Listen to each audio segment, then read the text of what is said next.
Welcome, guys, to the ACSN podcast. I'm Adebola Adeleye. And I'm Patrick Belingo. And today we have someone who is a path setter. He's a trailblazer. He is an institution builder. He has been the previous CEO of the Peel Institute. He's had senior positions in leadership in the London Marathon Foundation. Also the Bottle UK. He's a founder and president emeritus of the 100 Black Men of London, and also the CEO, of course, of the Africa Centre. If you don't know who I'm talking about Olu Alake. Fantastic. Thank you very much. Brilliant. Welcome. It's a pleasure. I guess, we're here actually at the Brilliant Africa Centre, fantastic space. I know you've got sort of REBA awards and things like that. Such a contemporary design with the African influence as well. But I want to bring it all the way back. I want to understand about your upbringing in Nigeria, your schooling there, your family life. So could you tell us a brief intro about your journey here? Thank you, Adebola. Okay, well, let's go all the way back then. I was actually born in London. I was born in Hackney. Yeah. And I can't tell you exactly where because I was born in a taxi. Really? I was born in a Hackney cab in Hackney. Yes, all the cliches coming together there. And I was fostered for the first few years of my life with my older sister. And at 8, my birth parents came and took us to Nigeria. So one moment we were running around in the fields of rural Essex, and the next day we were trying not to run around the streets of Obalende in Lagos, which was quite an interesting, which was quite an interesting cultural, social adjustment that we had to make. That's a whole story for another day. There are books that have been written about that kind of transition that we will revisit at some stage, I'm sure. I had my rest of my primary and secondary and university education in Nigeria. I went to University of Ife, now Obafemi Awolowo University, where I studied, of all things, economics. It was the most respectable professional compromise I could make with my father, who wanted me to either be in engineering like he was, or a respectable science, and I wanted to do the arts. So we ended up in social sciences, the ultimate compromise faculty. Best medium. Yeah. So soon after my graduation and my national service in Nigeria, where I actually taught in Ijebu. Okay. I was an English teacher in Ijebu for a year. My hometown. Oh, really? Yeah. Oh, incredible. Another books were written about that year. Ijebu was the most fascinating of places. Then I came back to England and started making my way through my careers. My initial career in line with economics was as a tax accountant. So I spent the first 7-8 years of my working life here as a tax accountant. And I woke up one day, didn't actually wake up. One day I was at a tax conference looking to move into my next job, and I had a lunch with some tax partners, and I sat there thinking, in 10 years' time, I'm going to be like these guys, and I just lost the will to live. I thought, that's it, I'm out of here. So I'm always interested about what is the decision, the mind behind the decision making to leave Nigeria and come to England to sort of, further your career. What was the rationale behind it? Yeah, and the important point here was why I actually mentioned the early parts of that process of leaving to Nigeria in the first place, and the kind of maladjustment, psychological maladjustment that brings about. So, and it introduces the whole concept of home. Okay. And what you understand home to be. So there's that initial understanding for us was we were home here. Okay. And we were taken there. So all the time there was a part of us that kept thinking, my sister and I, that we'd go back home at some point, thinking home was here. Yeah. And then you get here, and then you realize maybe home was actually where I just left. Because there's nothing like going from being a minority without knowing you're a minority when you're a child to just being when you're amongst people who everyone from the president to the cleaner looks like you in Nigeria, so there's no feeling of being I'm a minority or being minoritized there. And then coming back here and suddenly realize, the whole minoritization and racialization process then hits you and you actually realize, and I'm not the first person to say it, but the first time I actually fully realized I was black was when I came back to England. Right. In Nigeria, I was Nigerian, I was Yoruba, I was African, I was many things, but you had a very abstract concept of blackness, when you are in Black Africa, because everyone's black, so you understand and you do all the marching and everything for Free South Africa and all of that, but it's all still quite abstract, I guess our brothers in South Africa, Zimbabwe, the settler colonies of East Africa would probably have a different understanding of that because they lived and were minoritized within their own countries. We didn't have that in Nigeria. We had divide and rule instead. A very different concept. Yeah. So that was when I talk about maladjustments, those are the kind of maladjustments that I had to negotiate in deciding to leave there, to come here, and which has brought about that whole reawakening of my sense of being African and what that means. Brilliant. Oh yeah, I'll pass it on. I've got a question based on what you just said now. So at what moment was the realization of being, like African in the UK? At what point, just how you had an epiphany, getting out of tags, getting out of tags. At what point, or rather, even what were the points that led up to that realization? Yeah.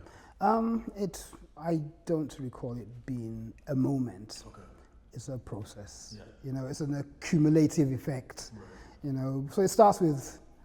In fact, it started from the airport, when I was pulled aside at the airport and strip searched. Wow. So after 13, 14 years away from the UK, my first visit back, I was pulled off and I was taken into a room and I was strip searched. And there was a whole, 300 odd people on the plane. So instantly you were made to feel other than. Yeah, right from that moment. And then there was, so when I came back, I went back to my foster family in Essex. Yeah. And I'm actually born and raised in Essex. Right, okay. Redbridge. Yeah, Redbridge, yeah. So Stamford Hope. So just Okay, between, a bit further out. a bit further out. And I mean, our foster parents were actually very, very lovely people. So many people have horror stories of their fostering experience. Yeah. Ours was actually quite beautiful, quite loving people. Because I'm sure you've seen the movies Farming and a few others. I'm actually in farming. You are? Yeah, well, as in I'm. Your story is. And my picture is in the montage at the end of the film. We have to get an excerpt of it. Yeah.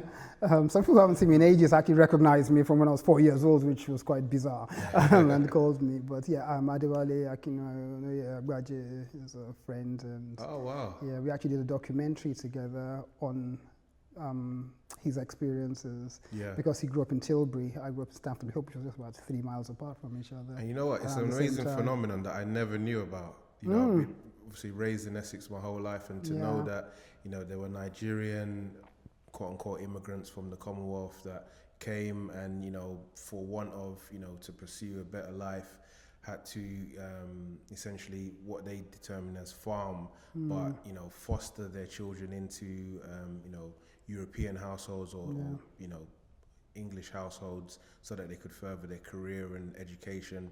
It's such a unique phenomenon that we're not taught about in British history, and a lot of people watching this probably wouldn't even know about. Yeah, I mean, we didn't know about it as farming until quite recently.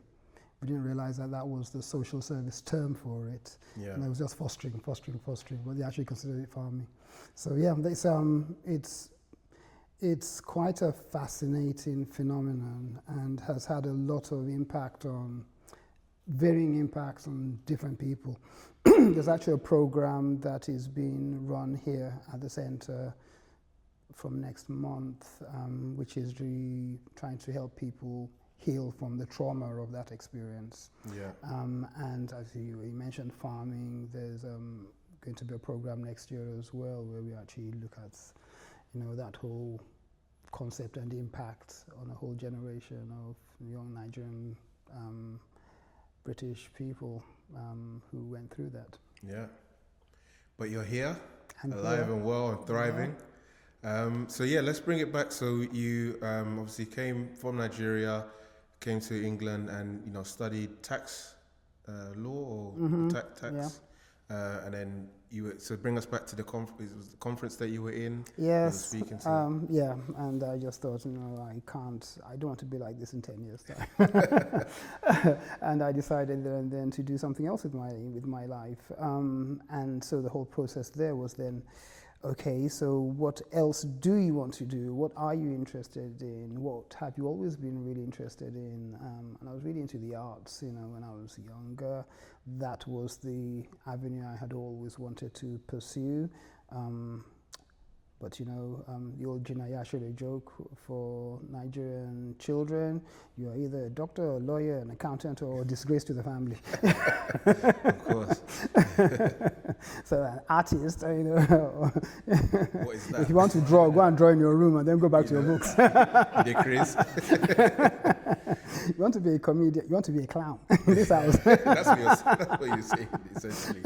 Yeah, so I was always into the arts, so I decided I was going to do something in the arts. And one of the things I had been doing, one of the organizations I had been working for was HMRC, okay. Revenue and Customs, which where I started my tax accountancy career. And I had got into a diversity committee while I was there, and I'd really actually enjoyed that whole, diversity and equality work, even though it was just adjunct to my daily work, but I thought it was quite interesting. So I thought, I'm interested in those two things. And as fate would have it, which I think, in terms of lessons learned, it's like once decisions are made and once, your mind is open to different possibilities, different opportunities will present themselves to you. Mm-hmm. They've always been there, but you're not looking for them, or they're not seeking you because you're not ready. One or both of those things happen. The very week after I made that decision, I saw an advert for London Arts, which is the London office of Arts Council England, advertised for a diversity coordinator.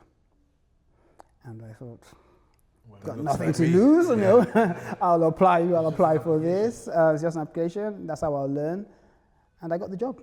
Wow. Over more seasoned arts professionals and diversity professionals. There was just something that the manager who was interviewing saw in me, and she thought, this is our guy. So lesson for people watching, take a chance on people, trust your gut, and look for interpersonal skills, that or transferable skills that, people can bring from one profession to the other. So that's how I got into that whole world of arts and diversity. I became head of cultural diversity for the Arts Council England the following year. And after a couple of years, I moved to the Commission for Racial Equality, where I was Director of English Regions. Then when that merged with the Equality and Human Rights Commission, I moved across to be head of grants and funding programs for them. Left there to join Bottle UK, did some time in freelancing as a consultant, working for organizations from British Council to International Federation of Arts Councils, did a lot of international work around that time. And then, Peel Institute, and then the Africa Centre, which is quite interesting because I've always had a history with the Africa Centre from my time at the Arts Council. Yeah. So as head of cultural diversity, the Arts Council was, the Africa Centre was one of my clients effectively. It was always one of those organizations that the Arts Council always had issues with for different reasons, mainly funding. Nothing's changed there.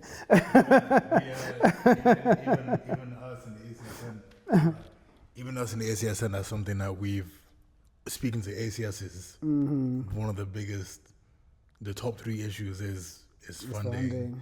Then it's knowledge. It seems that, at every level, or at every, sort of vertical, it seems to be an issue. Yeah, I mean, the Africa Centre has been around for 60 years. It's actually its 60th anniversary. We're still celebrating the 60th anniversary this year. When you go to the archives, and anyone who's interested in Black history should visit the London Archives, formerly London Metropolitan Archives in Islington, where we keep all our archives going back to 1958, when the Africa Centre was first conceived. But ever since 1964, without failure, between 3 and 4 years, every single cycle, there's a funding crisis. Wow. The Africa Centre has a funding crisis, and the minutes of the board meetings are, we're not sure we're going to survive the next year. And somehow it does. So yeah, the Africa Centre was one of my clients when I was at the Africa Centre. I went out the Arts Council. I used to go to the Africa Centre anyway, because it's not like now where, you find African music and African arts everywhere. Yeah. Back in the 80s, 90s, even up to the early 2000s, to experience African culture, music, art, foods, you'd have to go to the Africa Centre. There just weren't that many places where you could go for that. So I went to the Africa Centre quite a lot for talks, for discussions, live music. It's not like now where if you throw a plate of jollof rice anywhere in London, it will land near a Nigerian restaurant. Back then, if you wanted to eat Nigerian food, it was either your auntie's house or the Africa Centre. If you couldn't cook it yourself.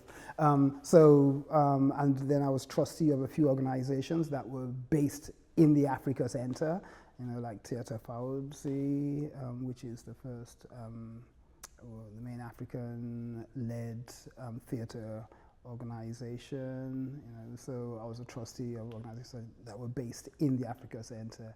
And then when the Africa Centre was about to close in Covent Garden, I was very much part on the campaign to save the Africa Centre as well. So when the opportunity to apply for the job came up, I thought that'd be very interesting, full circle moment for me to come here, So from having been a punter, to having the privilege of actually leading the next phase of the organization's development after closing down Covent Garden and building this new space. It was I thought, and I was quite right, that it would be quite a challenge, but I was also thought, and was quite right, that would be an incredible privilege as well. Definitely. I want to talk about allyship, because I was reading up on the inception of the Africa Centre, and I saw that it was Margaret Feeney, who was, I guess, connected with the Catholic Church, who donated a building in Covent Garden on King Street for the Africa Centre to be founded in perpetuity, for people of the African diaspora in the UK. So that's interesting. So in its inception, essentially, it was something that was created through a gifting from the Catholic Church.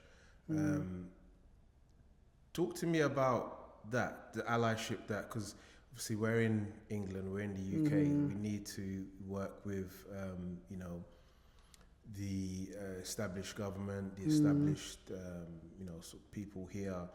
How have you find that works, and how do you find that we can totally either benefit from that, and what are some of the pros and cons of it? Yeah, it's quite complex, but history is complex. Right. So the Africa Center was actually first conceived in 1958 by a committee in the Catholic Church called Sword of the Spirit. And what they were effectively a committee supporting missionaries to Africa. So in 1958, Ghana had got its independence, and they recognized that the tide was very much turning, and soon the rest of Africa was going to be free and independent as well. So I think the initial, and again, when you go to the archives, you actually got all the meeting notes and everything going back to 1958. That's one thing you have to give the British people. They love their records. Notes and records. It's incredible. Yeah, archive. Yeah, you think at the moment that they're just keeping rubbish, but then you go back 150 years later. It's so needed. that's how that happened. Yeah. And that's why really there's no excuse for us not to know a lot of things we don't know. Because we just look, you don't even have to look too far. A lot of it is actually in the public domain, to find many of the things that we need to find out about ourselves, that they themselves recorded, the good, the bad, and the ugly.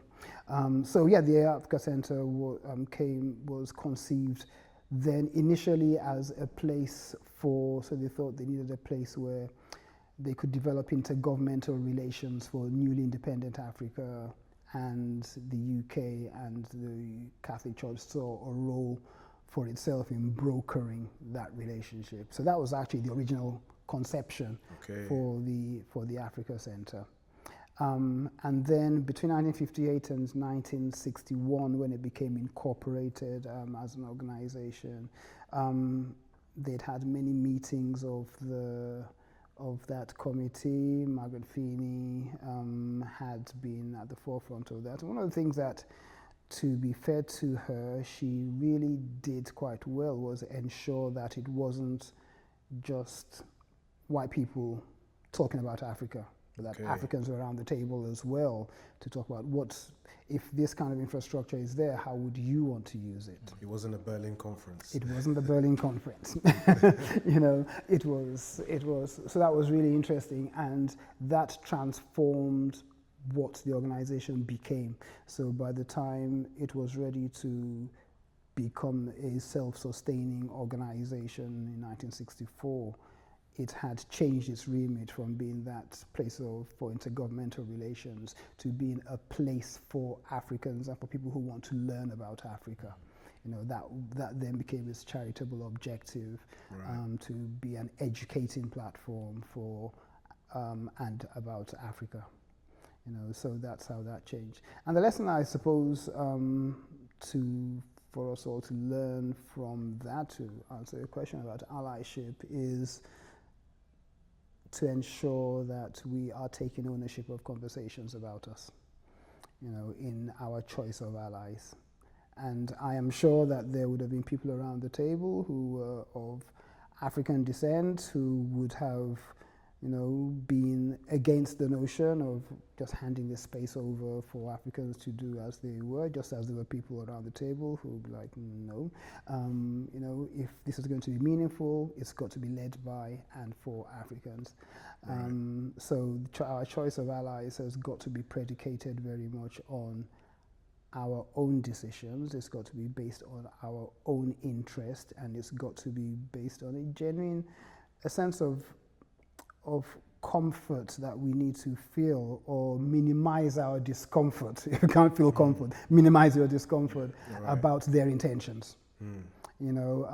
People will want to side with us for all kinds of reasons, but we need to be quite clear as to, you know, what their intentions are. And there are various ways that can be tested, you know, but we just need to be quite clear that, you know, are you really for us, or are you in this for yourself?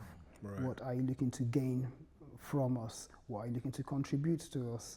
You know, if you are in a position of power, whether it's racialized or monetary or whatever, you know, what are you willing to give up for your space at this table? Or are you looking to keep what you have and get a bit more, you know, which is what many people tend to do. So genuine allies will ask questions, will listen to the answers, and will be comfortable with their discomfort at ceding power. Anyone who is not willing to do that and is around the table from you, take their place away. Yeah, not real allyship. Yeah, that's not an ally. That's someone who's looking to use their place and their privilege. Brilliant. So let's talk about, so the Africa Centre, obviously, I think it came under sort of bidding to be bought out, and then, you know, it was closed for a while, and then in the early to mid 2000s, it sort of there was a resurgence to open it back up. Can we talk a bit about that, and what was the process? Obviously, economics of it is a huge area. Awareness is a big area. How did you play a role, or how did that transpire? Yeah, so as I said, there's always been these cycles of boom, bust, and disaster that the Africa Centre has been traversing since its founding, and it found itself at a crossroads in the early 2010s, so between 2009 and 2011. And the question was, how do we make sure this organization survives? What sacrifices do we need to make? What do we need to change? And the board at the time, after a period of public consultation, and that was quite contentious because a lot of people, including me at the time, thought that public consultation didn't go far enough, or didn't take into consideration everything that it could have and should have, and became a very, very noisy public row. And if you don't have to do too much of a search on the internet, on the first page, it will come up as to, you know, the kind of real powerful voices that were part of the Save the Africa Centre campaign and were very much against closing the centre, including people like Desmond Tutu, you know, Thabo Mbeki, Wole Soyinka. Yeah, they were all there. What are you guys thinking about? You know, you cannot close the Africa Centre because, as I said, the Africa Centre was an important part of that whole post-colonial presence, African presence in the UK. It was the only place where they could go for, you know, to meet other Africans. It was the safe space where they could have conversations, very difficult and thorny conversations about African independence and, you know, neo-colonialism and, you know, African identity, and then the whole new Black British identity. The crucible for all of that was at the Africa Centre. It was effectively the headquarters of the anti-apartheid movement, and it was the base for a lot of South African dissidents and exiles who were in the UK at the time. So much so that the bar at the old Africa Centre was called Soweto. You know, and at any point in time, you could come there and you'd see Thabo Mbeki and Oliver Tambo, just having a drink and, you know, having a discussion or passing each other notes in codes because they were aware that the security agencies had infiltrated and they recognized some of the spies. You know, it's actually really fascinating. Yeah, I mean, there's a whole movie that you can write about the Africa Centre in that time. Definitely. So people were very, very felt a very strong sense of connection to the Africa Centre, and the idea that, and the building was very central to that. Again, it was right in the heart of London. It was in Covent Garden. It was owned by Africans. You know, it was owned by and led by Africans. I don't think there's still any other space, you know, in London that can say that, you know, maybe one or two now, but not doing the kind of things that the Africa Centre was doing. So people really felt a sense of, passion about the Africa Center then, and still do. So the campaign was very, very vociferous, and the trustees sought different avenues to raise the money that they needed to keep the center going, and they came to the conclusion that they couldn't afford to stay in Covent Garden and that they would close Covent Garden and find another home. Was that because of, maybe we don't need to go into too much of the financials of it, was that because of business rates, or were they still paying sort of rent on the property? Or No, well, the Catholic Church actually gifted the building to them in 1964, so it was fully owned. Yeah. But you still have operational costs. Yeah. Okay. And then you still have maintenance costs, and it was an old tomato warehouse. So, I mean, people romanticize, even I romanticize the building. It was a bit of a dump by 2010, Okay. from very, I wonder how it even passed out of health and safety checks back then. I think when chunks of asbestos started falling off the ceiling onto the stage mid-performance, that might have been a trigger. So it did need a lot of work on it, and it would have cost a lot of money. There were people, and I say this because it's in the public domain, again, a simple internet search will bring all this up. There were people who were willing to put the money in, but they had their conditions. Yeah. And the board was not willing to consider all those conditions at that point in time. So they took their money elsewhere. One of the places where they took the money to was actually New York. That's how the Africa Center in New York was founded. Okay. Yeah. There's one of the investors who wanted to invest in London who took the money over there. Yeah. Yeah. I never knew there was a twin site in New York. Yeah. I have to, maybe next time if I'm ever there. Yes, it's they've got a massive building in Upper Manhattan, and they've got some very rich people on their board. Yeah. So that was the decision to leave Covent Garden. So the next conversation then was, okay, and now what? And it was decided that the organization will be relocated in Southwark. The decision was Southwark because of the historical black presence in the area. It's still close enough to the city to be central, while close enough to the population, to the densest population of African people in Europe is in Southwark. And has always been so, from Peckham to Camberwell to, all the way across here, it's been Africa Town, for quite some time. So that was the decision to move here. Eventually, and I think it took a bit longer than the trustees had hoped, we found this building, which used to be a disused office complex, and it was repurposed into the lovely space that we have today. So it's not exactly Covent Garden in terms of scale and size, but it's got its own unique charm as well. And it's probably more in line with how the African presence in the UK has changed as well. The question is, do we actually need that kind of space that we had in Covent Garden now? Because we're not the only organization anymore that platforms African artists. We're not the only place that people can go for African art. We're not the only place that they can go for African music. We're not the only place where they can go for African food. Right. There are other places that people can go to for all these things. But what are we, and what can we do uniquely, that we need to focus on? So what would you say that is? Because, that's a fantastic story about the, apartheid movement, anti-apartheid movement being based in the old Africa Center. It's very political, very arts and culture centered. What is the new trajectory and the new culture of the Africa Center and serving that purpose now?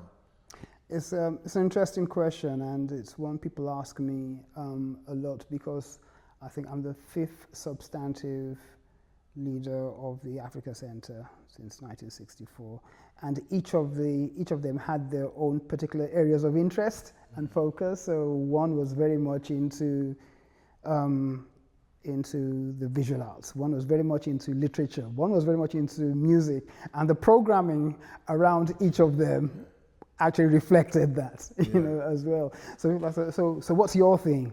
And mine is about connectivity.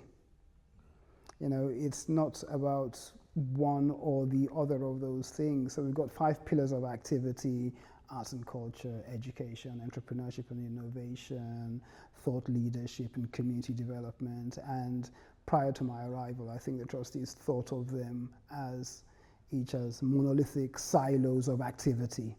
And my take on it was, no, they don't operate in silos, they work together. So whatever we choose to do has got to tick each one of those as a box of activity. Yeah. So if, for instance, in this space, it's usually an art gallery. When we have an art exhibition, it can be based on a theme, a country, or a person. There needs to be an arts element to it. That's the art. There needs to be a cultural element to it. That's what what are we saying? You know, what theme is it speaking to? What are the issues? What are people going to learn about, you know, going through this art, either about the country or about the theme or about the artist? They have to learn something. And what conversations do we want to have about it? So that's the thought leadership element of it. What community are we building around it? You know, that's community development. So you're just doing one thing, you're doing 4 or 5 other things as well. And the important thing, I believe very strongly that nothing happens without bringing people together. You know, and it's just been absolutely magical over the last 2 years that I've been here, just seeing that in practice, you know, just by opening your doors, piggybacking on people's initiatives, by offering space, and, you know, leading certain conversations, just how much, you know, people then engage with each other and then just go off and do what needs to be done, you know. So connectivity, facilitating conversation, and leadership on issues, yeah, that's where I'm at. I want to briefly go into some of these things that you've seen, just so, you know, some of the people at home can also get an idea as to what actually happens here at the Africa Center. Yep. The highlights. Okay, so for those who haven't been to the Africa Center, it's based over 5 floors. Probably you can include 6 because we've got the arches next door as well. We've got a restaurant. Everything that we do is focused on African excellence and showcasing African excellence. So the restaurant currently run by a Senegalese operator, you know, serves wonderful food down there. The bar, which also doubles as a performance space. Again, all the drinks behind the bar are sourced from somewhere in Africa. You know, so from Ugandan gins to, we got Bissap, to Ghanaian palm wines, to Nigerian palm spirits, South African wines, Moroccan wines, it's all there, you know. And then got the gallery on this floor. We've got an open space on the 3rd floor, which we use for everything. Everything happens there, from board meetings to samba and kizomba dance classes to music performances, fashion showcases, trade shows, embassies use it for a lot of events and so on. So that's the space in itself. The question is how we use the space, you know, for those, for the kind of objectives that you're asking about. And the various ways in which that happens. One is we hire the space out for people to use for their own activities. In fact, that's probably about 30-40% of our total income comes from just hiring the space out. But then also programs and activities that we have ourselves as well. We have regular activities, you know, open mic sessions, poetry, spoken words, every second Wednesday of the month. We have weekly music jam sessions every Thursday here. We have language classes. We're looking at Ghanaian languages a lot at the moment for some reason. A lot of people come in wanting to learn either Yoruba or mainly Yoruba and Swahili at the moment. Okay. Any other languages? other languages are available, but those are the ones that we get a lot of demand for. Yeah. And you know why? Afrobeats. Yeah. Yeah. So is We this get people from coming, people everywhere? just walking off the street and saying, "Can I do Yoruba lessons?" And I asked why, and he said, "Yeah, because I like Ashake is saying. Ashake. I like Ashake. I want to see what he's singing." Yeah. You know. So, and again, that speaks to just how Africa in London is changing and has changed as well. So we have those kind of regular activities, and we also have programmed activities as well, which are either based around themes or based on certain subject areas. So this year, because it's the 140th anniversary since the end of the Berlin Conference this year, so we've had a whole program called Beyond Berlin, Africa Reimagined, where we have monthly activities which have ranged from discussions, talks, book launches, film screenings, and so on, where we discuss what happened in Berlin in 1884 to 1885, and what has been its effects on Africa, and more importantly, probably most importantly, what does the Africa of the future need to look like that we own and shape? Beyond Berlin. That's what's called Beyond Berlin. Yeah. So we have those kind of activities. We've also been hosting this year the UK-Kenya season with the British Council. So we've been doing the UK programming of that cultural exchange with Kenya and by extension the whole of East Africa. So we've had everything here from and again talking about partnerships and collaborations and facilitation of conversation, working with various partners to showcase Kenyan music, food, fashion, theatre. That's been going on since May and will continue till November.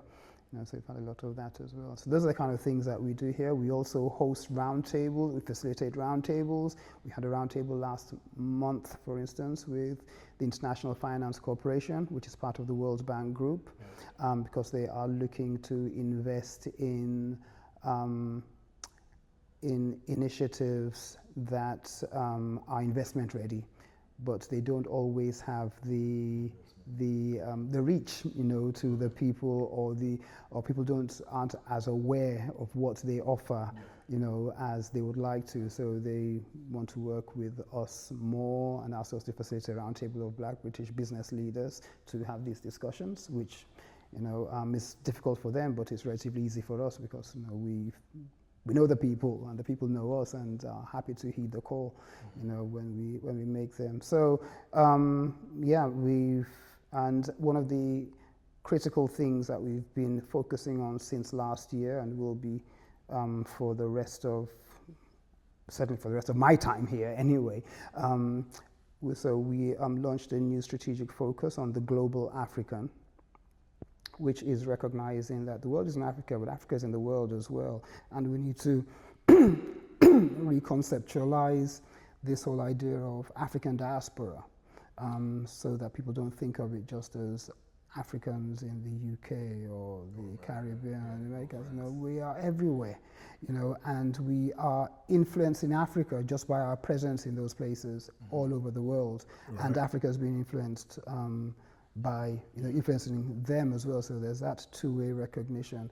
But we also need to then understand, how the implications and advantages and possibilities that there are in our cultural heritage and how we project it, the soft power that Africa has and how it needs to utilize it better, and how we develop and own the hard outcomes of soft power.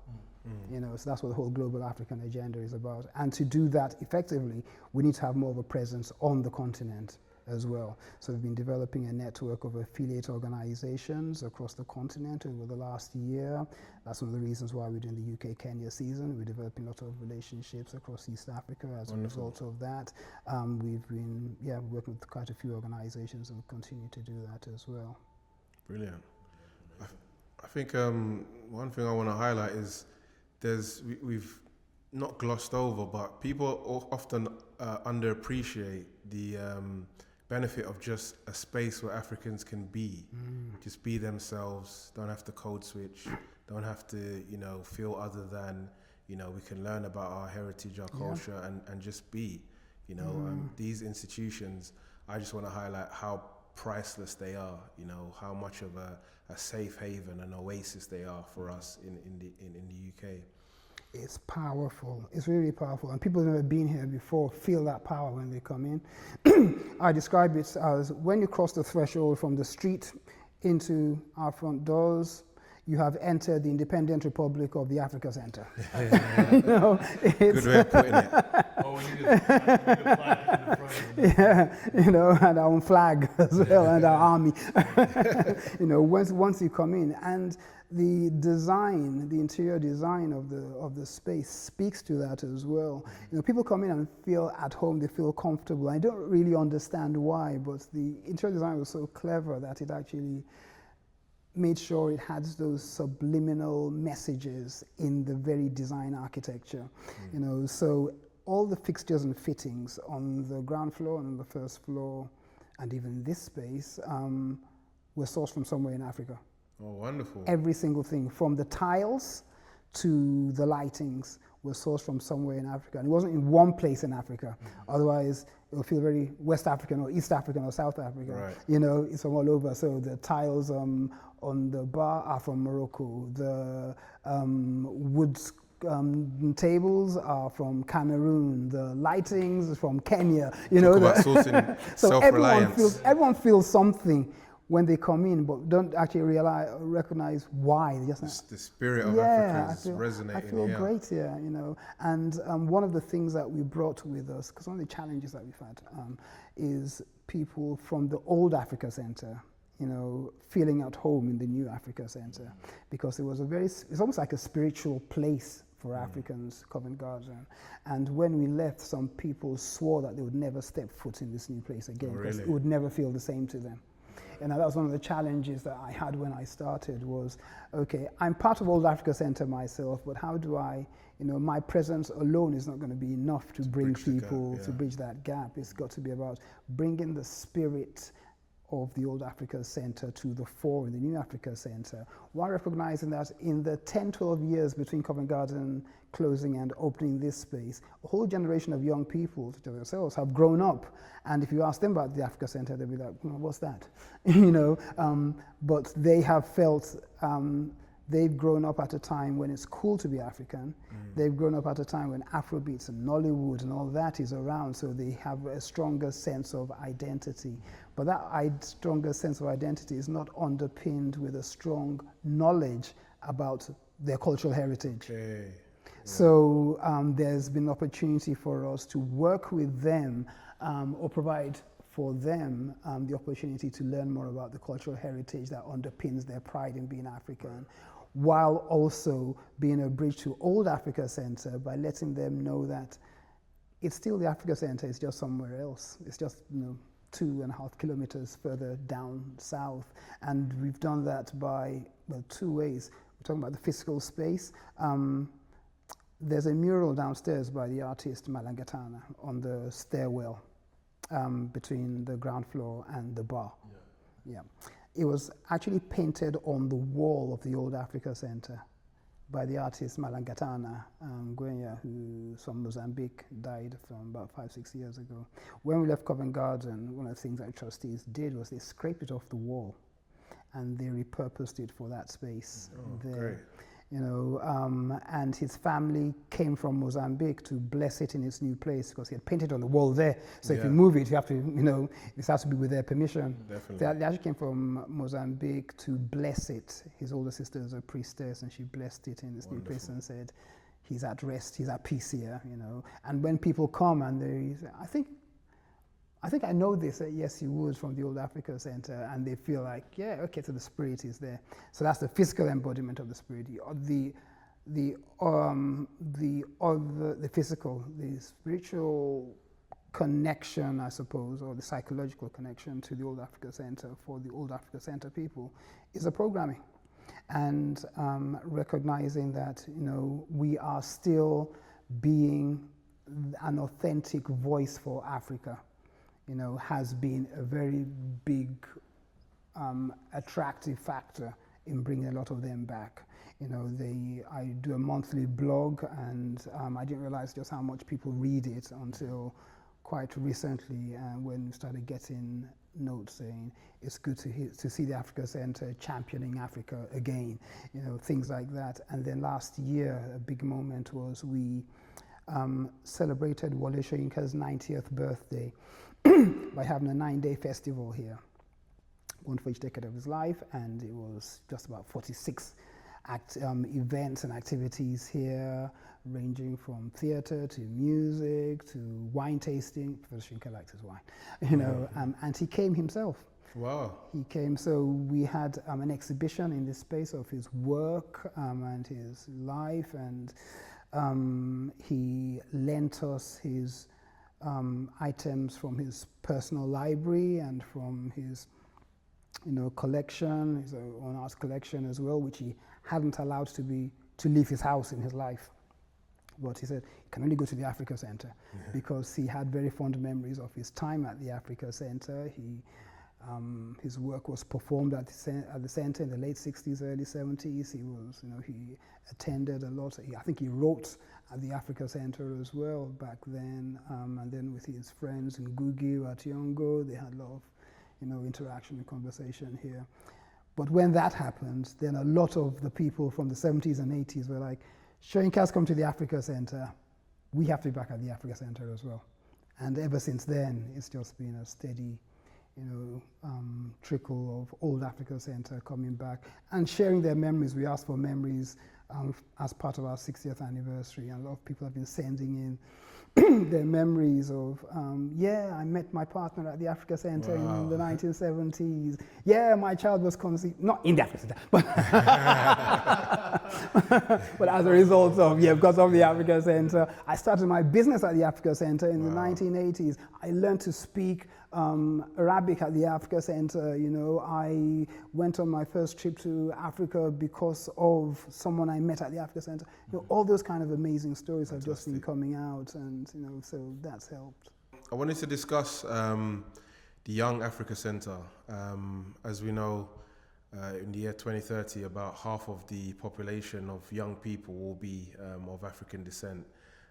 So it's such an important part, and within the ACSN, what we do, we want to champion young people, allowing them to thrive, and that comes through institution building, that comes through knowledge of self, understanding about your culture and where the trajectory of that can take you, and not being, having misconceptions from some of the false narratives that are out there about, Africa starting from slavery or us never doing anything of note.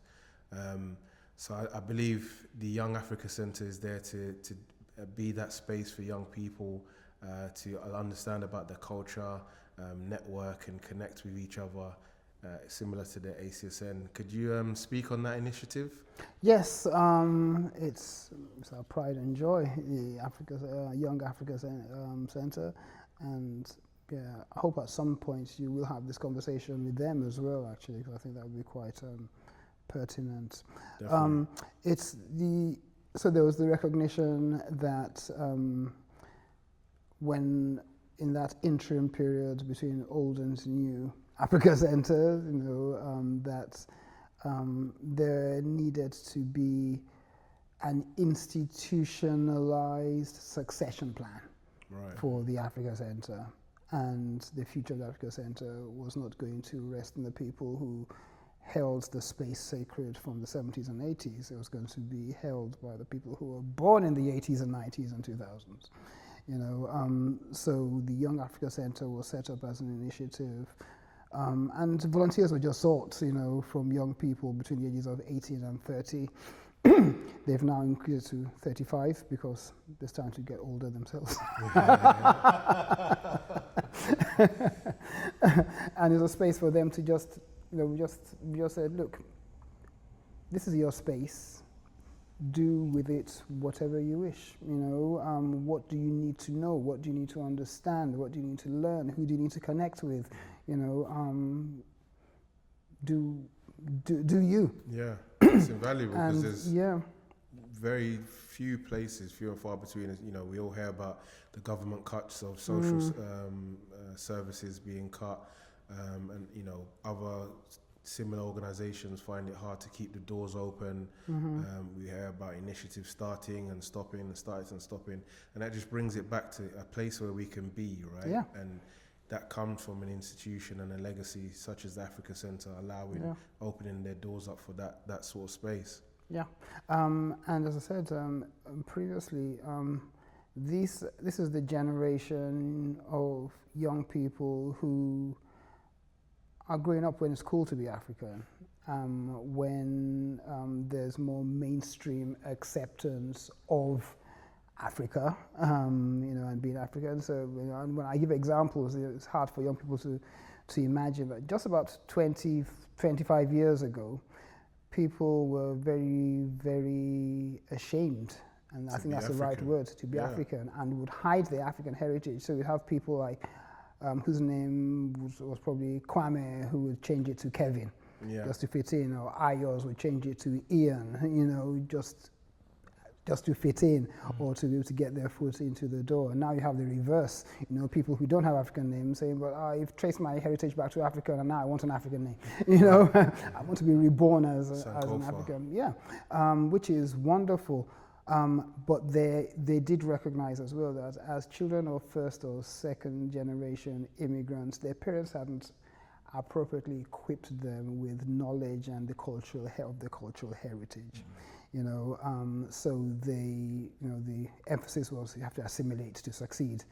And now that they've done that, it's like, okay, so there's still that missing gap of who am I?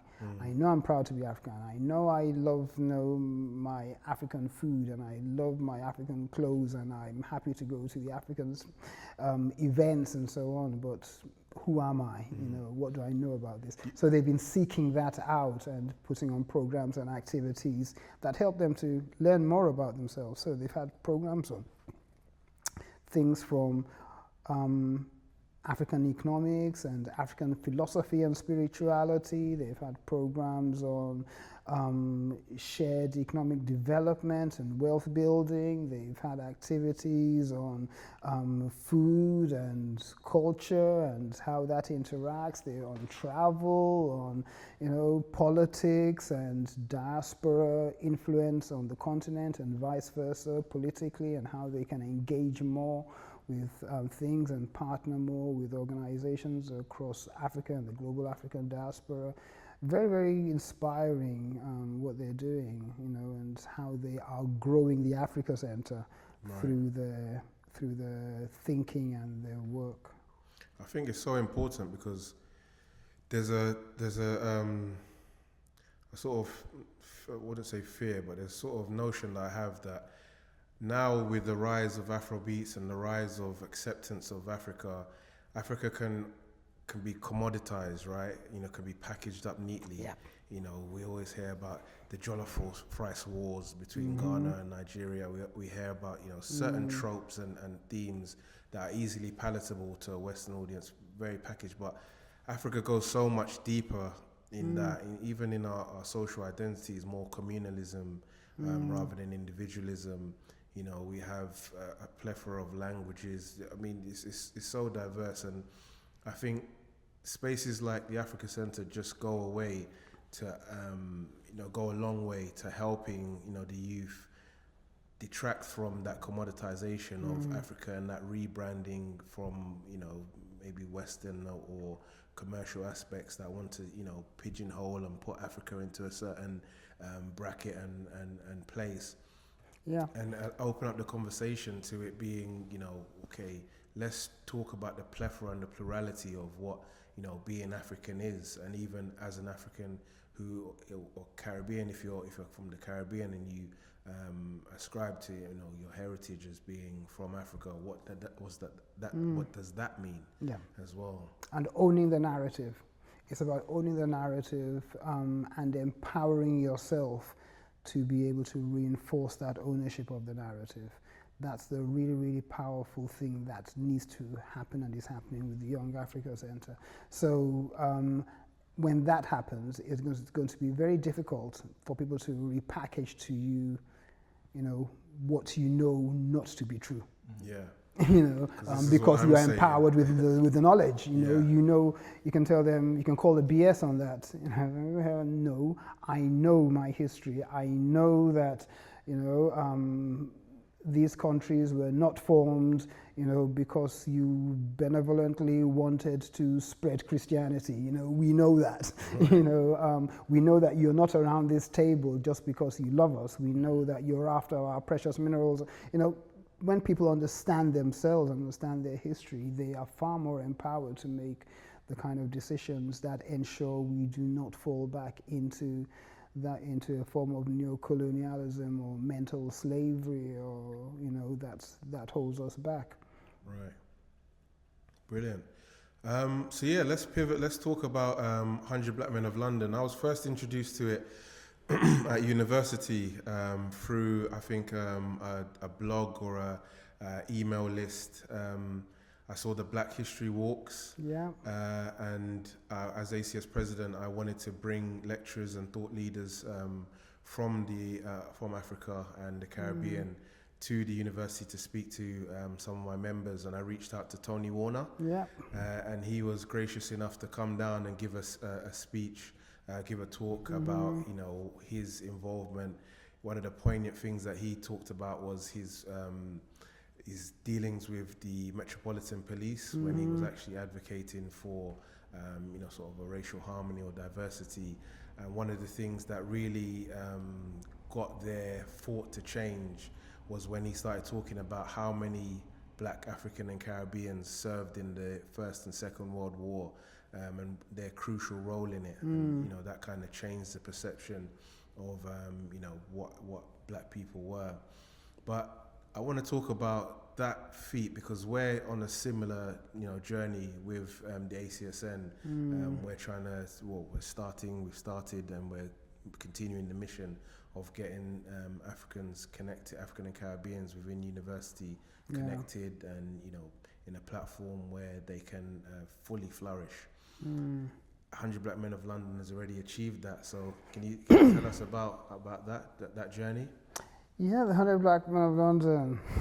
Yeah, that's, I guess when the story of my life is written, that will have a really significant pride of place.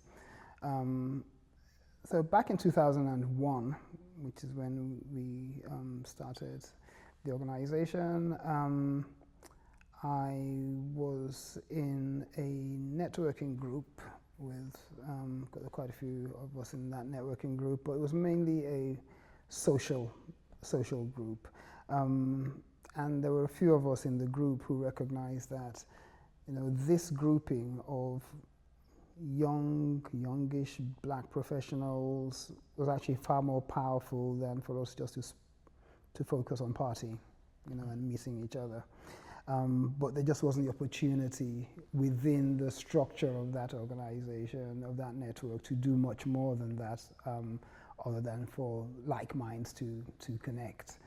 And one of my friends from there called me one day and said, I just had this conversation with someone who's discussing something that is in line with what we've been talking about using the network more meaningfully.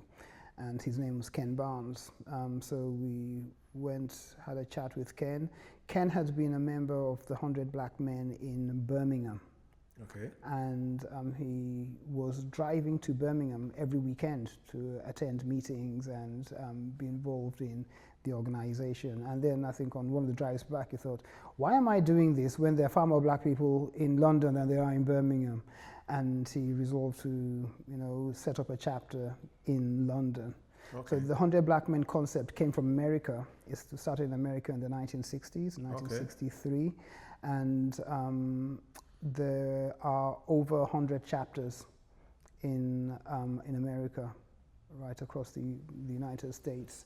And Birmingham was the first international chapter. So one of the brothers who was studying in America became a member over there, and then when he came back to Birmingham, tried to set a chapter up, and he was good friends with Ken Barnes, and Ken decided, okay, he'll set up a London chapter.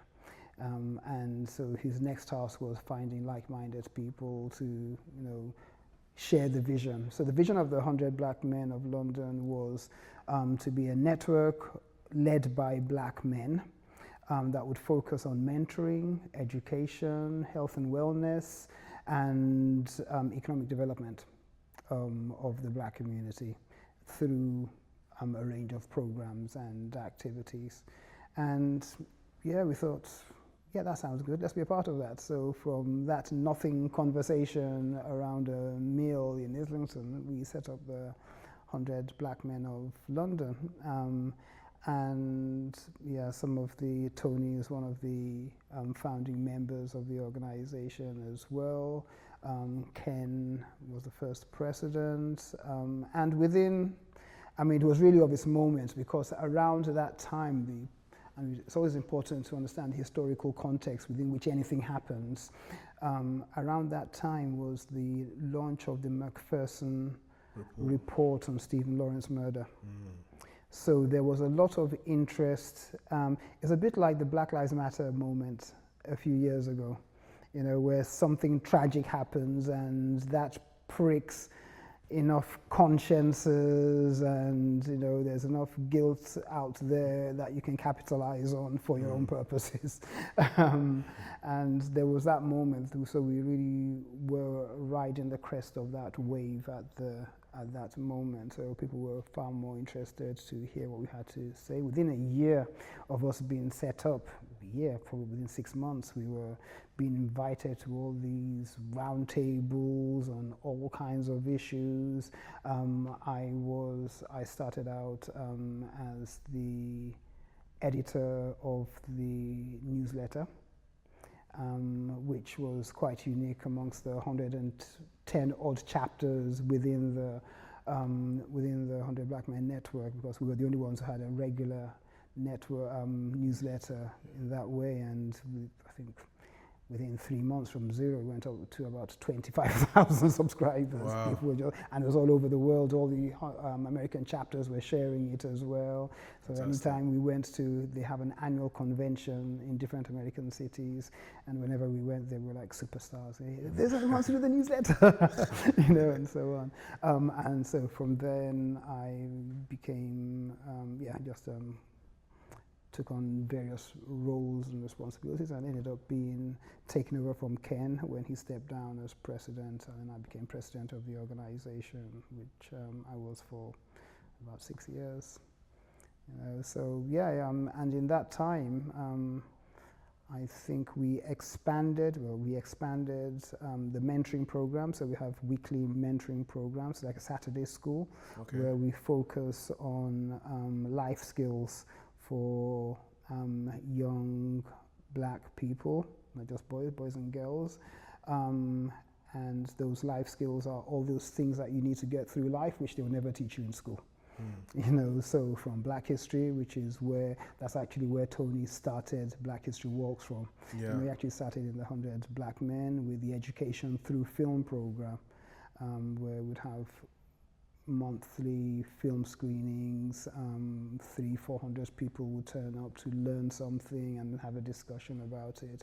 We have the weekly mentoring sessions on life skills, from Black history to self-identity, to family roles and responsibilities, career development, all of that. Invite guest speakers in for the young people, take them on trips, take them to different organizations, taking them to America with us for the annual conventions, so they could actually see, what they wouldn't see in their little areas of Hackney or Clapham or Ealing. They can actually see the fullness of who we are and what we can become.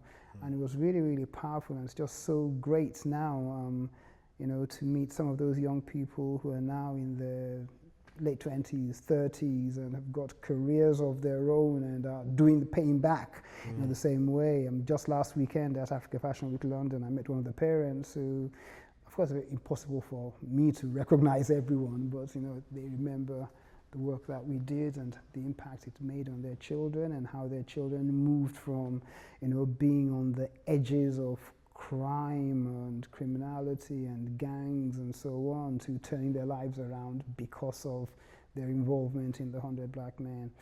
So it's a really, really powerful, initiative. It's still going. Yeah. If anyone wants to be a member, I still get the newsletters. Yeah, they're still going. Times have changed, contexts have changed, and there've been a lot of copycat organizations since, which in some ways is good because that means we could never cover everything ourselves anyway. The ideal would have been for us all to be working together, and I guess that's one of the powerful things about ACSN, is that they really, I think if more organizations like the 100 Black Men of London had worked together under a common umbrella, we would have been better able to solve a lot of the problems in London and in the UK than we have been able to do so far. And there was actually a very powerful moment, and one of my most poignant reflections and memories of the 100 Black Men of my time as president there was a moment when Boris Johnson was mayor of London. There'd been a murder, and as a result of that, the murder of a young black boy, and as a result of that, the mayor was looking to put together a mentoring initiative that would be London-wide. And they put it out to bid. So we formed a consortium of Black-led organizations in that space, which we were leading, because we were the leading mentoring organization. There were other organizations as well. And we had a really powerful bid, and which we submitted. And when it came to awarding the contract, they didn't award it to us, they awarded it to another white-led organization. So we made a big fuss of it. We demanded for review, freedom of information, releases, and so on. And we discovered that we had actually been the highest scoring. And they hadn't awarded it to either us or to the organization that came second. They awarded it to the organization that came third in that process. And what was the rationale behind that? There's always a reason to award something to anybody. We weren't sure, despite the scoring, we weren't sure about the organizational capacity to deliver. That's always the catch-all, isn't it? Yeah. So we made quite a fuss about it at the time and so on. But what transpired was some of the people in our consortium, while all this was going on, were poached by that organization to present themselves as the black face of that initiative. Okay. So it goes, we'll talk about history in due course, but it's always been the way, there's always been, people jump. And I remember we actually called out to one of the guys and actually invited him to a meal. We all sat around the table and we directly asked him, did you do this? And he said, yes, I did. I said, why? Because they were offering more. I didn't think this was going to succeed. So loyalty has a price. Yeah, so the sad thing about that is, as we knew, they could not deliver on this. They got the money, they did not deliver anything within a year. It didn't even last a year, it fell apart. Did they even have intention to deliver? It fell apart, they never intended to. So the whole thing fell apart, and that moment was lost. Because I'm pretty sure that if we had been awarded that, we'd have transformed London. Yeah. Because the energy was there, the ideas were there, the momentum was there behind us, which is probably why we didn't get it. Because too powerful. Yeah, it makes you question. Well, what was the intention anyway? Was it to really change things, or was it to be seen to be doing things and then just use the money for other purposes? Right. So I wanted to talk about you've done so much, right? You've been a third space leader. CEO, 100 Black Men of London, President Emeritus. Where do you find the time? Where do you find the energy? What drives you? Because this is not just something I do. It's almost more than a vocation. It seems to me like this is your calling that you've manifested and you're actually doing. So what actually drives you? What would you say that is? Yeah, and you mentioned all those things. The most important thing that I am is a father, a husband, a brother, a friend, a son, because both my parents are still alive,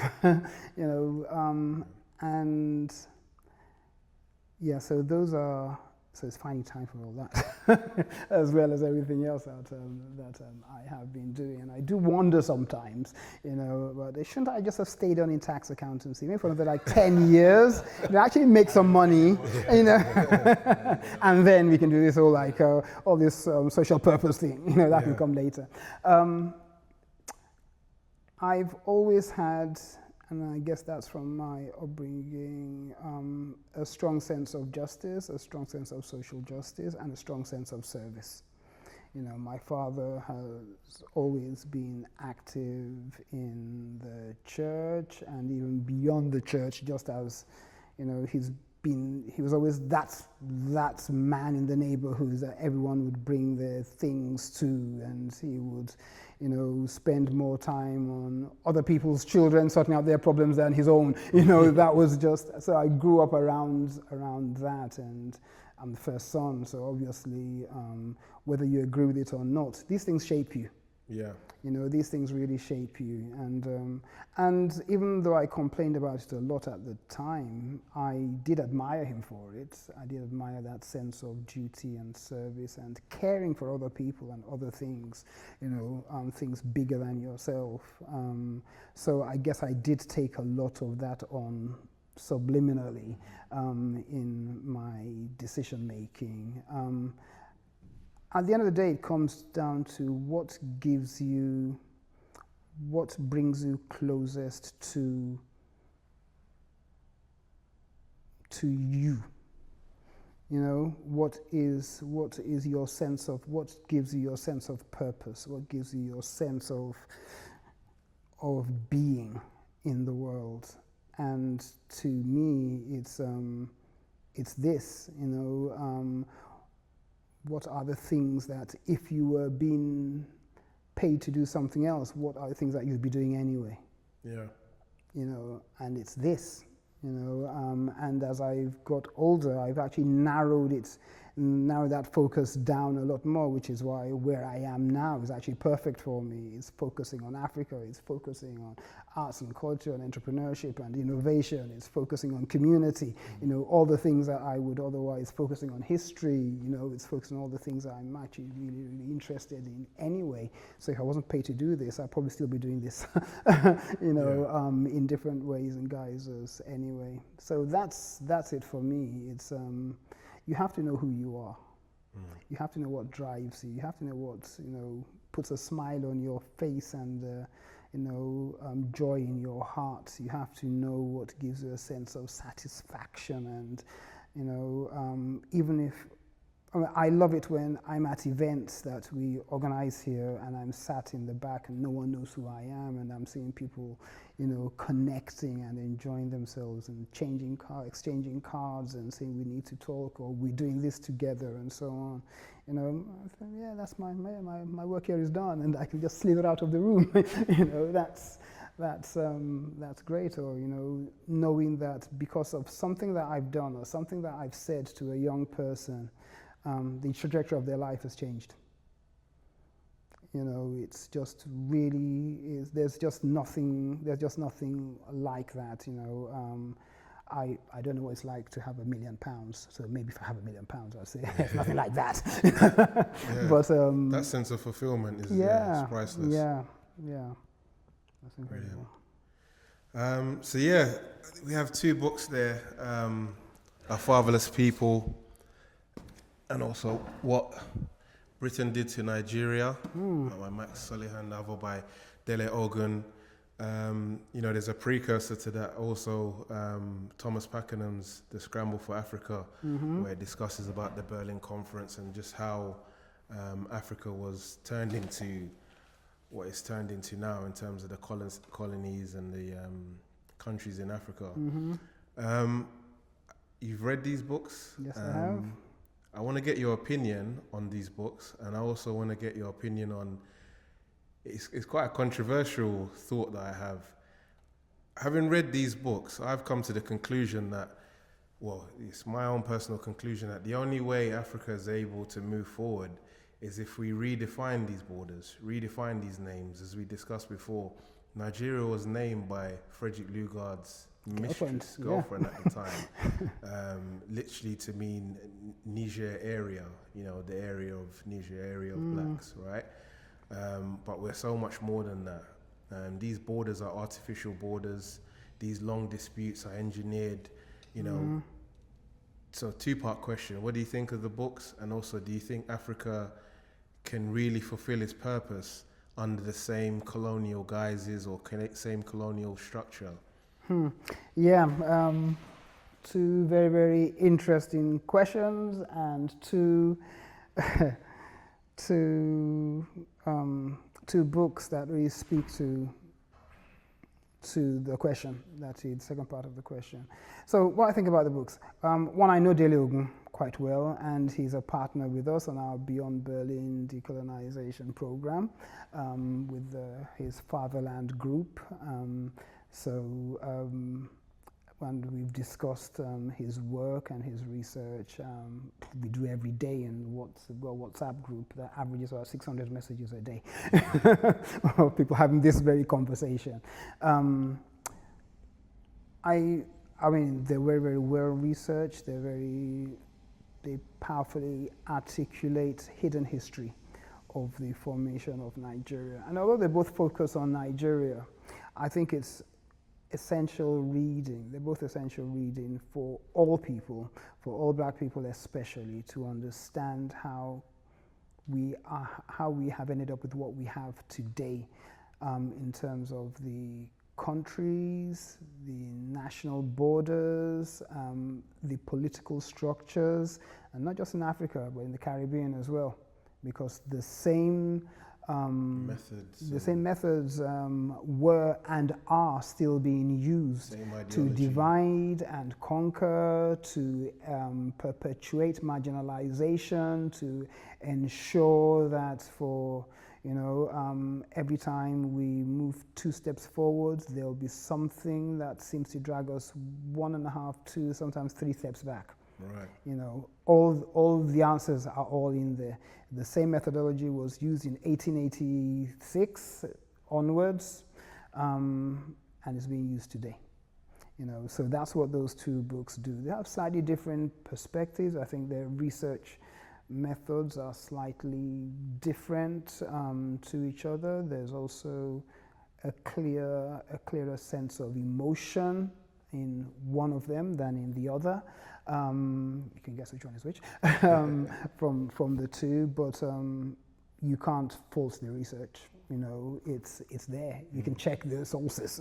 It's all there. They're not saying any lies. The sad thing is how little we know of these histories. It's how little we understand of the things that have been put in place to divide us. It's sad how little we appreciate that, and how quick we are to point fingers at ourselves for a mess that is not of our making and was never designed to work. Nigeria was formed, and we should emphasize Nigeria because one, its size and its positioning in Africa, and there's no gainsaying that if we get Nigeria right, we'll get the whole of Africa right. Definitely. 220 million out of 1.2 billion people in the continent are in Nigeria. By 2050, that will probably be about 350 out of what we've 1.5 billion. 1 in every 6 black people in the world will be Nigerian. Right. There are enough resources in Nigeria to power the whole of the global black community. All the countries. From Argentina to Japan, all and beyond. Everything is there. So that's why it's important to understand what's happened in Nigeria. How did Nigeria come to be? Why is Nigeria as it is? Why has Nigeria made the progress that it should make? Why do we have what we have now, where it seems as if it's very difficult to to move forward. And how are we even moving forward, given those structures? And what do we need to do to change those structures to just take the straitjackets off, take the shackles off our feet, so we can actually not shuffle but actually sprint. And the point that you make, and the second part of your question about can we do that within the confines of the political structure that we currently have and those boundaries, is an interesting one. So the first question is, if we remove those boundaries, what are we removing it to? Is it to what we had in 1884, and what did that actually look like? So there'll still be boundaries. There will still be power dynamics, and there will still be, levels of rivalry. Well, that's fine. We have that in Eastern Europe. And the argument, the powerful supporting argument for the position that you take is, look at what happened in Eastern Europe after the fall of the Berlin Wall. Yeah. We had one big USSR, and within a couple of years, we had the independence of all these smaller nations. They're still fine now, and arguably they are materially doing far better as individual nations than they were when they were all part of the Russian Federation 30, 40 years ago. So that's the compelling argument for that. The counterpoint to that, or a supplementary point to that, is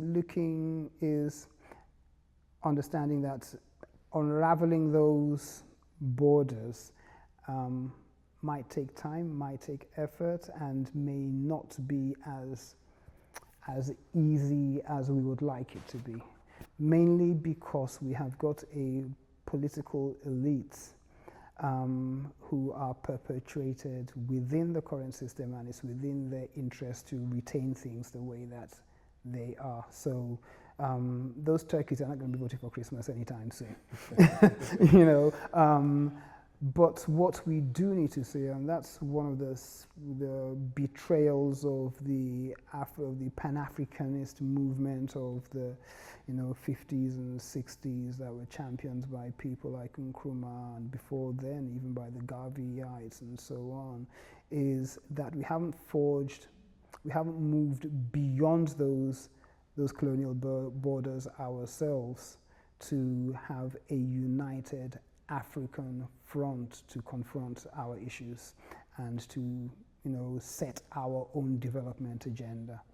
The African Union, and before that the Organization of African Unity, had opportunities soon after 1960, when about 75% of Africa was independent, to make that stand. Said, okay, this is what we've inherited. We know it's not working. We know it's not working. We know it was never designed to work. But these are the principles we're going to put in place, and this is how we're going to ensure that we move beyond those borders, we move beyond those boundaries, to have effectively like the United States of Africa, right. Where you could organize yourself anyhow you want to, as long as it's towards those common principles and developmental objectives. Yes.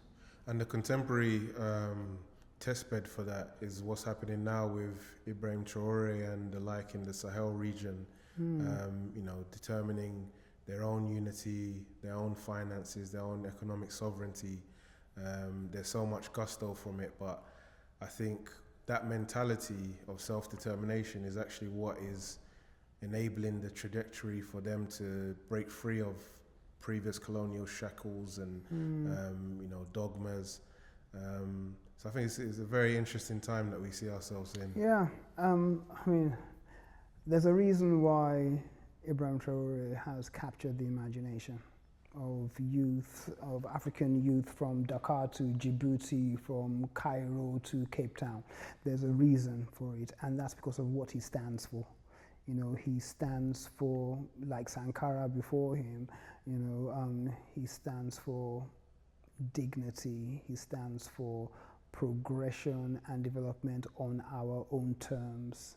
He stands for self-determinism and, the casting away of those colonial shackles. He stands for the anti-elitism, that has been perpetuated as a result of those colonial structures that were put in place post-independence, which every African country is contending with. That's why we have had so many instances of progressive leaders being eliminated by usually sponsored by, supported directly foreign entities, from our good old friends, the CIA, to even the UK, the intelligence services here. Again, it's a matter of public record. There's nothing controversial about that. So it's all there. We need to, so Traoré represents something quite powerful for us in that. There are, as you can see, there are forces arrayed against him. Some of them are internal or seem to be internal. You can bet that a lot of it is foreign sponsored, all the fact that they have to spend so much of their time, effort and budget on internal security, fighting these dissident groups and terrorist organizations that have taken over whole swathes of the country. It's by design. That's all by design. It's all intended that eventually the people will, the enthusiasm for him will ebb away because he's having to focus on fighting on that front, and they will get rid of him. That's what the hope is, and then all the foreign entities that have been kicked out will then be install their puppets and come back again and loot all the things that they've been deprived of. So there does need to be a sense of why we rightly feel proud of him and what he stands for. There's also a real politic that we need to engage with as well and understand, that this is not about him, it's about us, it's about, if for whatever reason, God forbid, he's not there tomorrow, does the revolution die with the revolutionary, or do we find a way to, turn this moment into momentum? It's quite interesting. A couple of months ago, as part of our Beyond Berlin program, we had a program with President Obasanjo, former president of Nigeria, and we had this. He launched a new documentary called "The Decolonization of Africa." So we invited him to speak to that, and at the launch of it about 3 months ago. And I asked him this question about Traoré, and it was quite interesting. His response was, he understands why people are so enthusiastic about him, but we also need to think about what he's unraveling as well as what he's creating. Okay. And for him, he was more concerned about how he is unraveling ECOWAS rather than how he is creating a new momentum. Because he thought, wouldn't it be more powerful if he had stayed within ECOWAS and transformed ECOWAS rather than, set up ECOWAS co-opted. ECOWAS expelled him, exactly. effectively. They threatened to invade the country. At the behest of France and Britain. Well, the president the chairman of ECOWAS at that time was actually Nigeria's president, and he made that pronouncement, so he didn't have to make that, even if it was at their behest, there are other ways in which that could have happened. And especially as you were never going to back it up anyway, you're never going to invade Burkina Faso and Mali. It was never going to happen. So that was unfortunate. But it was an opportunity for them as well to actually provide everyone with a different sense of possibility. Okay, we do not have to be within this structure. We can create a new structure, and that can work for us better. And now it's interesting to see how countries like Togo and Ghana are aligning themselves both with the Sahel states and ECOWAS and trying to straddle the two because they recognize, that, we all need to learn from this, actually. We all need to reimagine ourselves beyond these borders. I mean, those borders don't make any sense. When you read history and you actually realize how those borders came to be, the absurdity of some of these countries, and the fact that we hold onto them so tightly is just ridiculous. Gambia, to give an example, that's because that's my favorite ridiculous border story, was forged by the British wanting access of the River Gambia inland. So they decided that they would sail one of their warships along the River Gambia, and the border of their territory will be wherever their cannon lands on either side. That's why Gambia is a narrow sliver between Senegal. So if they had supersonic weapons now, they would probably, be Morocco. But we hold on to these things so tightly. Why is, look at Cameroon, next to Nigeria, there's a whole, the western part of Cameroon was part of Nigeria, then it wasn't, Togo was part of, Togo and Benin Republic were part of, one country, then they weren't, and you look at them now and you think, well, what's even the logic of having these two countries? Both very narrow slivers between Nigeria and Ghana, and the same people are in all three countries, and yet they have to speak different languages. Or during the First World War, you had absurd situations where people from neighboring villages were fighting against each other in Europe, just because one of them happened to fall under German rule and the other one fell under French rule. And they were recruited to the war front to fight each other, and they were seeing each other on the battlefield saying, well, my brother, what are you doing here? Total lunacy. Oh, I have to kill you tomorrow, just because they're fighting for things. And we're still doing that now. We're still fighting wars that are not ours to fight, because we have not moved beyond the narrow conceptions of someone's imaginations, and drawing lines on a map. If someone can draw a line one way, we can draw lines in other ways, right? But it needs power and it needs purpose. And those are the two ingredients that we really need to develop in our leaders for that to happen. Definitely. I wanted to talk about your time at the University of London. Were you part of the ACS there? Did you No, I wasn't. have any fond memories I was a of the part-time ACS? student. I did my part-time master's there, so I wasn't a member of ACS there. Good. Oh yeah. We've just learned a lot about you, of course, but also just how similar how much we think the same, right? Not only what the Africa Center is doing, but what we're also doing. And then it goes into what at the ACSN would look into, show people that actually all these ACSs around the country are essentially doing the same thing or have the same objectives. So why not band together? As you said, if 100 black men was a thing in a lot of different cities around the UK, what could have came from it? No one knows, and we just want to make it a reality. With the ACS students. So it's been fantastic. A lot of learning on my side, just sitting and watching and listening to what the vast knowledge that you have. It's been a pleasure. I feel like I've been a spectator as the people who are listening as well. So it's been great. Thank you. And if there is a message that I would leave the ACSN with, it would be that unity, power, and purpose. That's what I, work together. You don't have to like each other as individuals to work together.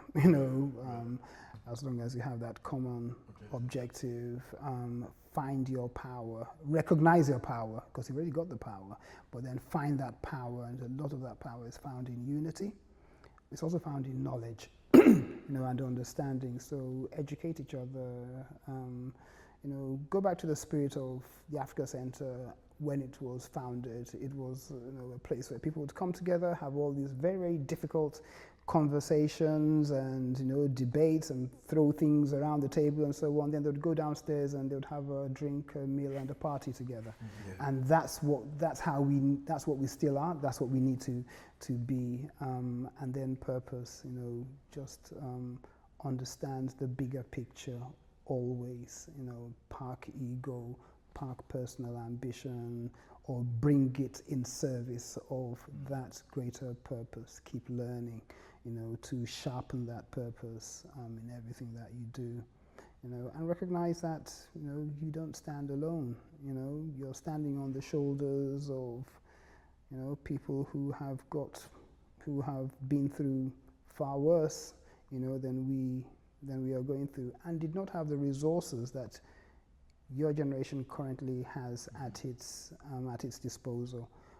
You are in an incredibly powerful and privileged position of not having to fight all the battles that you used to fight, and having tools, engagement tools, communication tools, information tools, that have never existed before. Bring all that into your power and purpose. Brilliant. I think that's a great way to end the conversation. But thank you so much, Olu, for everything that you've done so far and for this conversation, this podcast. I think it's been amazing. It's going to be hard to top this. Hopefully we can do it again. There's always someone else. Do it again in the future. There's always someone else. Yeah. Thank you very much. I'm off the computer grant application now.